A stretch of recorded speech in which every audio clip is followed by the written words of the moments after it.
Michael went through a full-length rehearsal of his concert.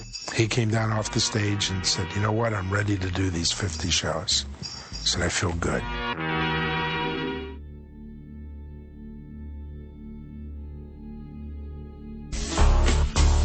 Michael, at one moment, just took it all in and stopped being himself for a second and became a fan and wanted to see how the fans would see it and how they would feel it. And he was very aware of what his fans would want and what they needed.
I mean, I spoke to him last week. I mean, he was on really good form.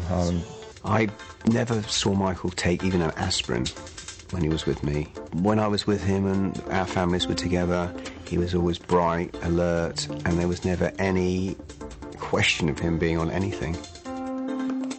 The first time that it was actually brought to my attention was in March 2009 when I was at the Landsborough Hotel, and he requested that I get hold of some medication for him through my family contact, because I've got 6 members of my family in the medical field. £500,000 he offered me to obtain medication. I want to really clarify this because it's got kind of mixed up in the media. He asked for propofol, which is a form of anaesthesia that's given in surgery.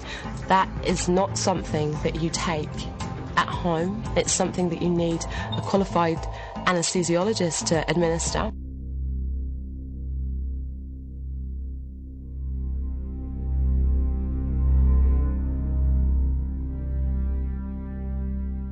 Michael was very anti-drugs. I mean, he was very much into healthy living. All of these things that have come out into the media about Michael being in fantastic health and being as fit as a 20-year-old, that is not true. I don't think any doctor could say that. I saw Michael with my own eyes, and he wasn't looking fit. He didn't look healthy, and he was underweight.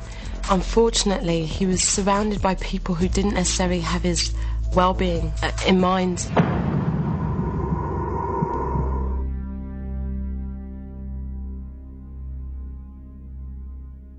Everyone in the family was concerned. Everyone, from Joe Jackson to LaToya to Jermaine, everyone had expressed their views on the subject matter. So it wasn't something which was hidden.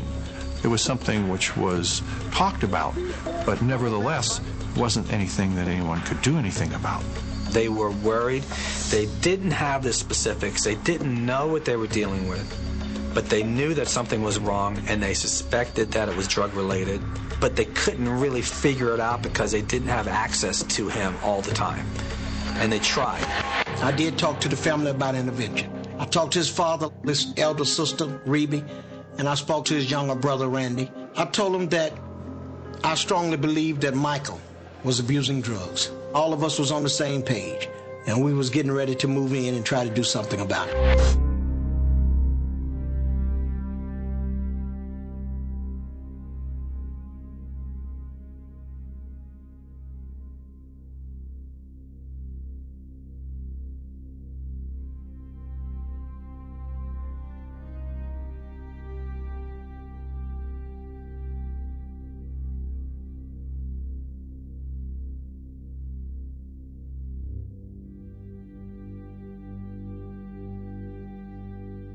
June 25th, 2009, 12:30 a.m. Michael Jackson's black Escalade slips through the gates at his rented mansion near Beverly Hills.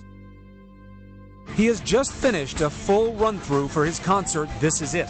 Exhilarated and exhausted, his trip to London just 8 days away.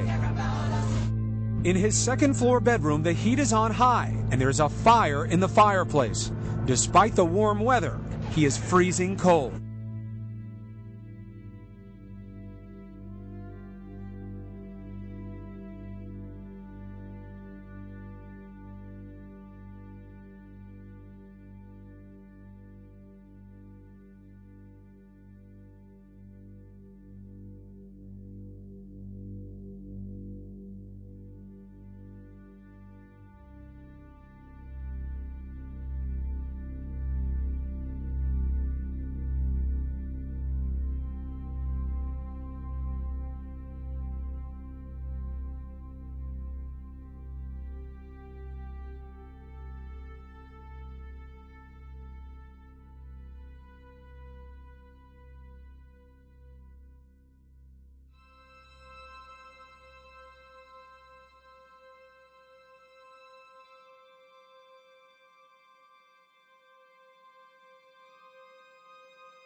Did he repeatedly come to you and ask for drugs?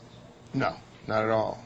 Because he stayed at my house when he stayed at my house, he didn't ask me for drugs. When he brought his kids to my house, he didn't ask me for drugs. I mean, he didn't. But yet he was using drugs every single night with Dr. Murray for months. But you know, you have to understand one thing, that he was over at my house some of those nights.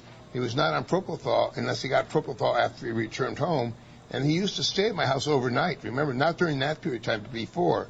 So I did not know anything about this propofol insanity with Murray. There's no way I could have known because it was gone out of his body. But you have to know that he was needle phobic. I mean, there's a number of people. Michael Levine is needle phobic.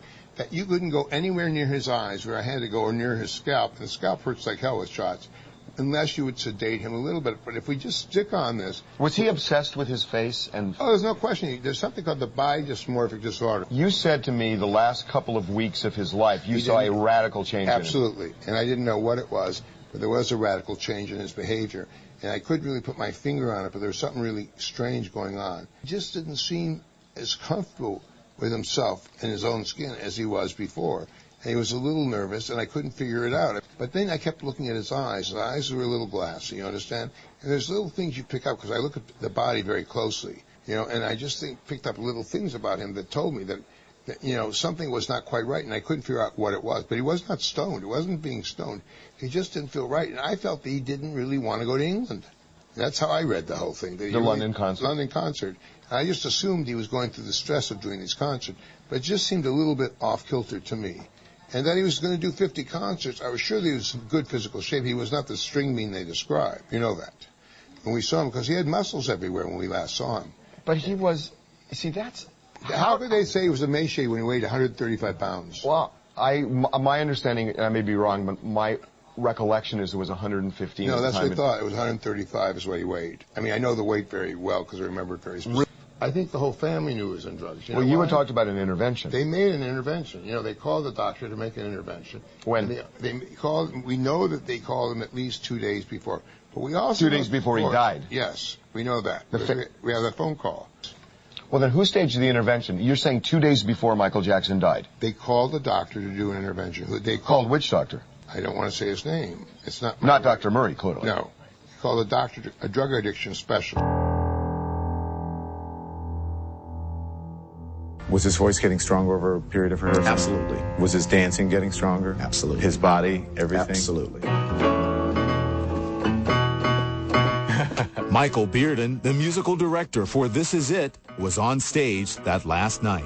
He looked back at me, you know, after we did one number, and he looked at me as if to say, yeah, I'm Michael Jackson, I got this. You know, he looked really good, and I tease some of the dancers when I see them, because MJ was 50 years old, and they're like half his age, and he still was wearing them out. Was anything out of the ordinary that night? The only thing that might have been out of the ordinary is that Michael had a serious glow about him that night. You could see his confidence growing, and you could see physically he was able to do the things that he wanted to do. I think that night he finally accepted down deep in whatever the inner reaches of an artist's soul are, that he could do this. We were walking to our cars, and he put his arm around me at the Staples Center, and he said, thank you for getting me here. Now I know I can do it and take it from here. Hold for applause, slow umbrella fade out. Jackson left the Staples Center around midnight and headed to his rented mansion in the posh LA neighborhood of Holmby Hills. Just 12 hours later, however, nothing would ever be the same.